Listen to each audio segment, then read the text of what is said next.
और अमेरिकी राष्ट्रपति जो बाइडेन और रूस के राष्ट्रपति व्लादिमीर पुतिन के बीच क्या बात हुई? लेबनान ने अपने फाइटर जेट्स को क्यों आसमान में उड़ाया और हूती विद्रोहियों को अमेरिका ने क्यों दी राहत? देखते हैं टॉप 9 वर्ल्ड बैटल ग्राउंड।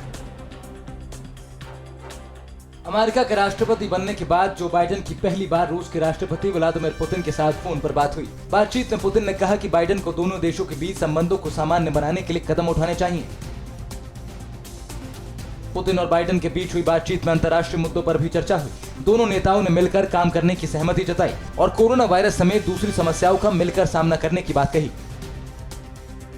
रूस को उम्मीद है कि अमेरिका के साथ न्यू स्टार्ट संधि पर जल्द बात बनेगी। रूस के राष्ट्रपति पुतिन की तरफ से संसद में संधि के जुड़े दस्तावेज रखे गए। न्यू स्टार्ट संधि अगले 5 साल के लिए बढ़ाए जाने की उम्मीद है। रूस और अमेरिका के बीच हथियारों की होड़ खत्म करने के लिए 2010 में स्टार्ट समझौता हुआ था।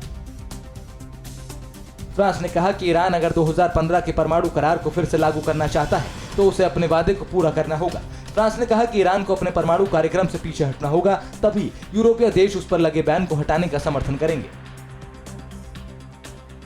रूस ने परमाणु करार को लेकर ईरान का पक्ष लिया है। रूस ने कहा कि 2015 के परमाणु करार को फिर से लागू करने के मुद्दे पर ईरान पर कोई शर्त नहीं थोपी जानी चाहिए। रूस ने कहा कि हम चाहते हैं कि ईरान और अमेरिका के बीच तनाव खत्म हो और ईरान पर लगे बैन को भी खत्म किया जाए।